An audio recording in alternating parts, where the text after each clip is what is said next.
Be ready. 15 seconds.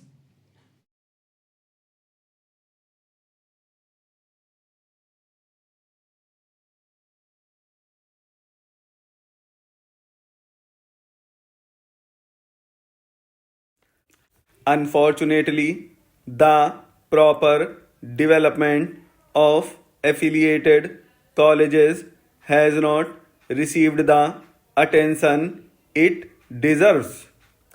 The vast majority of them is in the private sector and is subject to its strength as well as weaknesses.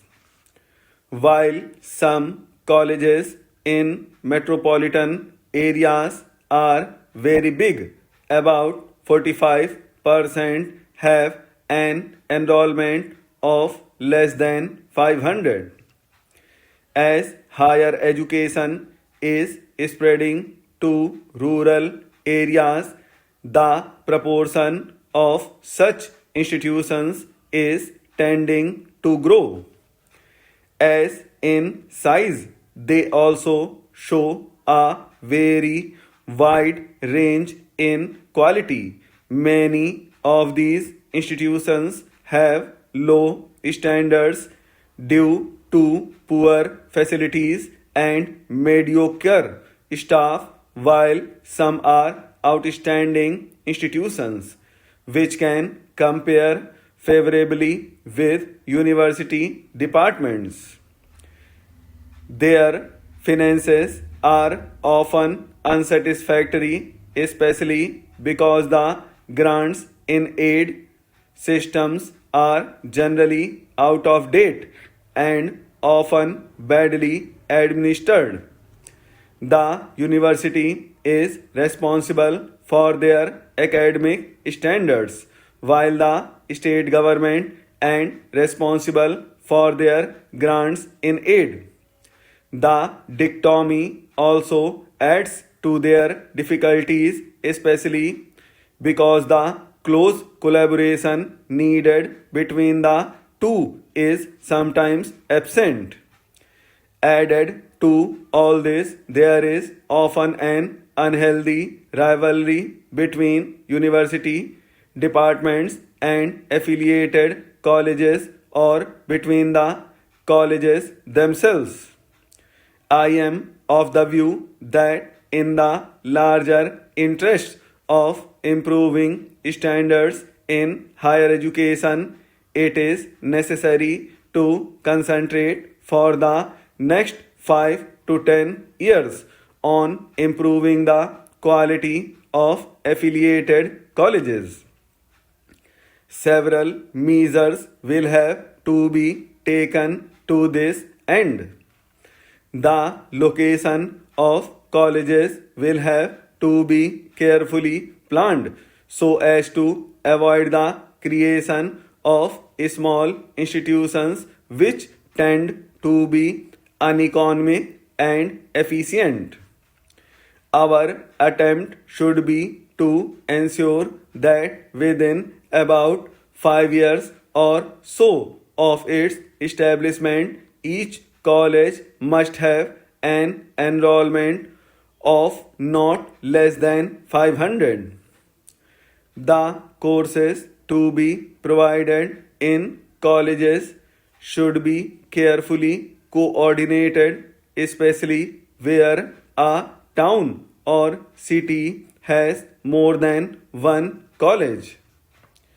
Intensive programs of in service education through summer institutes and other means should be developed for the staff affiliated colleges. The system of grants in aid should be liberalized so that the colleges can afford to have adequate staff of high quality as well as good teaching facilities. The universities should strive to assist the colleges to supplement their facilities through common programs, and a much closer liaison should be built up between the universities and state governments in a common program to improve standards of colleges in the country. Delhi provide, I think, a good example of what the close collaboration between a university and its colleges should be. All colleges, including those set up by government, are under the control of their own autonomous bodies. The remuneration qualifications of teachers in the colleges and university is the same and methods of recruitment are similar. The teaching programs are very well coordinated. The grants in aid is liberal and is given by the University Grants Commission on the recommendation of the university. The results of this approach have been outstanding, and the Delhi colleges have given a much better account of themselves than in many other areas. It would be a good thing if the Delhi model is adopted elsewhere also in other metropolitan areas and big cities in the first instance, and then generalized to other areas in the light of experience gained. It would be untrue to my part as a university man if I did not share with you some of my ideas about the chief concerns of a college as a center of higher education in its educational work. The first thing that comes to my mind is its concern for the individual and the spiritual. This may sound a little out of fashion, but I feel it is a vital concern. There is a dangerous tendency to neglect the things of the spirit in the overemphasis on material welfare. The first justification of education is an enrichment of life for individual human beings and the full development of their spiritual potentialities. Whatever else the college may or may not do, education in this sense should be its first concern. Its second main concern should therefore be to organize its work as to make the realization of this educational aim possible.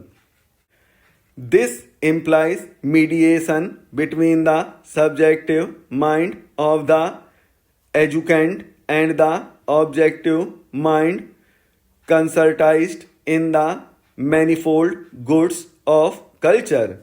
Mediation, that is, between the individual student and his culture, between him and the science, the arts, the techniques, the religious, the moral and legal codes, the social forms, the institutions, the personalities in which human culture is embodied, stored as it were.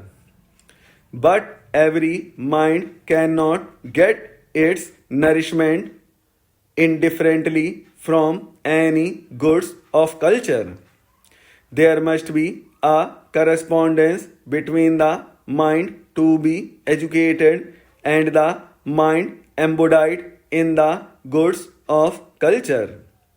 The good college can never do too much to initiate the student into the process of the self-discovery of his inclinations and aptitudes, and to see that the goods of culture selected to educate him correspond to his mental relief, which is good for future.